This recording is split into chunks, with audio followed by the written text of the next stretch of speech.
Yeah, welcome again once more to KDRTV, and today we are having a wonderful discussion about the real fights engulfing social media, especially in the Kenyan forums, both locally and internationally. So welcome. And before we do the discussion of the deliberations, let's now, first of all, get a word from our sponsors. KDRTV News has really made it so simple for you to send money back to Kenya or to Africa or any parts of the world using Lemify. And we have tried our level best to sample the best of the best apps most people use while they are sending money to Kenya. And you can basically see this information if you go to our website, KDRTV News, and then you'll definitely get wonderful information. You can do your own comparative analysis, and as per our comparative analysis, we have figured out that Lemify is one of the best, and please just give it a try, and you'll definitely see the reasons why we are telling you that, or we are urging you to use Lemify. A couple of weeks ago, one of the major apps used to send money back to Africa has been hacked, and so many people are complaining, so many people are really withdrawing from those apps. We are not going to tell you exactly which one, but most of you who are using these particular apps have received so many messages online, and we are urging you to try Lemify, because its exchange rates is really wonderful. Their security status, by the way, they were given a certificate of compliance, whereby their security features is among the top in the world. So next week, when I'll be having this particular broadcast, I'll basically show you their certificate. So let's now delve a little bit much more on our today's topic. Let's now discuss what is basically brewing out there. From the analysis we are getting, and from our WhatsApp groups, we have come to realize that so many people right now, or so many political parties, especially in Kenya, have started early campaigns. We're wondering what is basically happening out there. And one of the luminaries of Kenyan politics, we are talking about Jubilee Party, who have declared that their presidential candidate, is Dr. Fred Matiang'i. And Dr. Fred Matiang'i is a well-known technocrat. He did wonderful job, especially in the education, in the security, and in the ICT sector when he was a minister in that particular, in those particular ministries. So we're getting a glowing tribute, especially from the Jubilee Party, and you know, Jubilee Party belongs to one of our one of our parties back in Kenya, which is really a big party, the Jubilee Party. It had a coalition of whereby the several parties came together and made President Uhuru Kenyatta to be the president for 2 consecutive terms. And the Jubilee Party, that particular coalition, they call it the Jubilee Coalition. It had so many parties coming together and forming the government.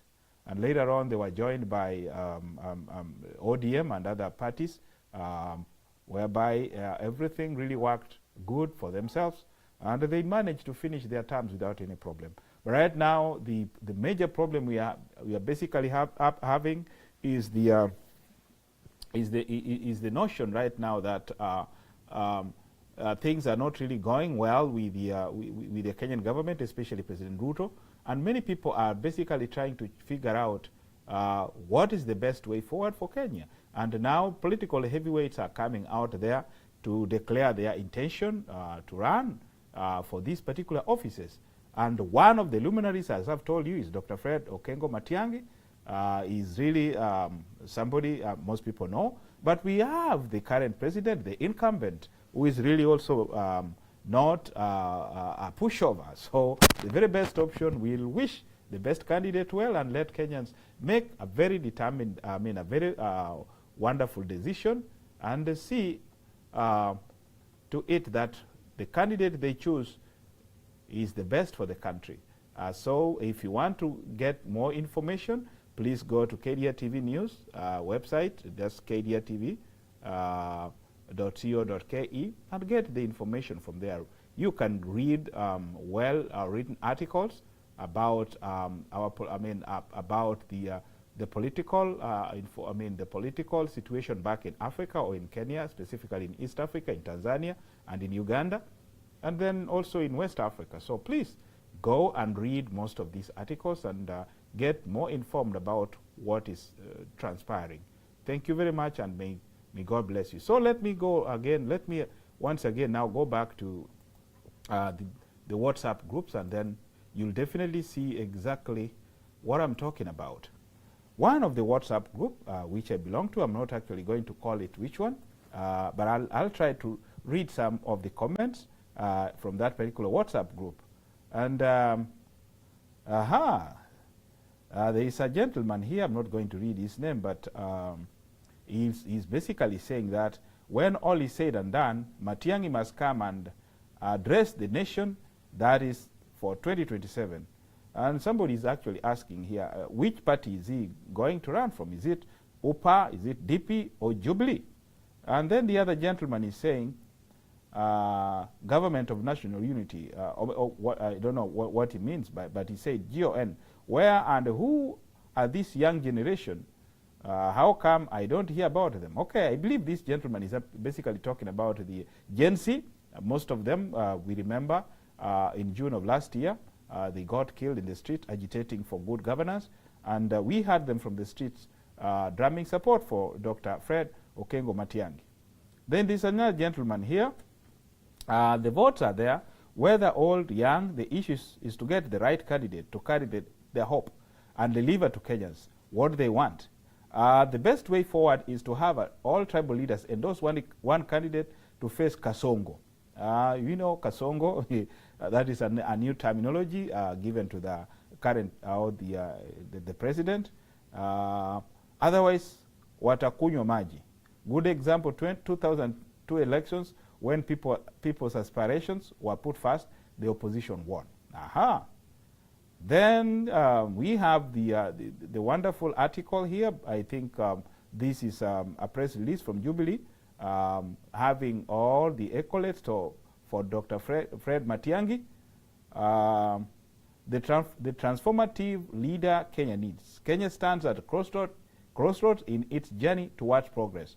The challenge of corruption, insecurity, unemployment, and inequality continue to undermine the nation's potential.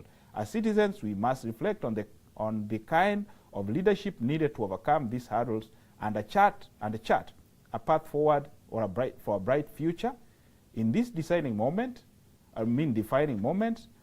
Fred Matiang'i emerges as a leader whose proven track record, integrity, and vision make him a compelling choice for presidency. A proven track record of delivering results. I think most of these words were echoed by the Secretary General, Jubilee Party, Mr. Kioni, when he was in a place called Narok, and he also echoed these particular words here. He also said, I continue reading, Dr. Matiang'i carries a testament to his ability to deliver results and inspire change. From his tenure as a Cabinet Secretary for Education to his leadership at the Ministry of the Interior, his reforms have left a lasting impact on key sectors of Kenyan society. In education, as a Cabinet Secretary for Education, he restored integrity to the national examination process, curbing widespread cheating and improving credibility. His efforts ensured fairness and leveled the playing field for all students, creating a foundation for long-term academic excellence. These are some of the accolades. I'm not really going to read all of them, but these are some of the accolades Dr. Fred Matiang'i is getting from his supporters. And the other thing is, even the president is really doing a lot, crisscrossing the country. The whole of last week he was in Western Kenya, whereby he did good. He did a good thing to the farmers, especially those ones growing sugarcane, whereby he gave them what we call a bonus or some money so that they can buy fertilizers, they can manage to till their land. So we are still waiting for that information from the farmers to acknowledge that that money has really hit their banks. Because when the president was down there, he said that money has already been disbursed from the government to reach farmers. But skeptics were really asking so many questions because this money has not been budgeted for. This money was not voted in parliament. So they are still asking the president to answer specifically where did this money come from. So the president is still having some information to explain where specifically this money came from. So ladies and gentlemen, I'm not really going to read a lot, but let me also read a few remarks here, or a few words from these people here. It's a gentleman here who said that your opinion and hope, that is your opinion, hope. Oh no, before that, somebody also was saying that these are wishful thinking. Possible 2027 candidate, Ruto, Kalonzo, even Joho. And then somebody said, that is your opinion, and I hope it works for you. Then somebody also said, they can't hold waters.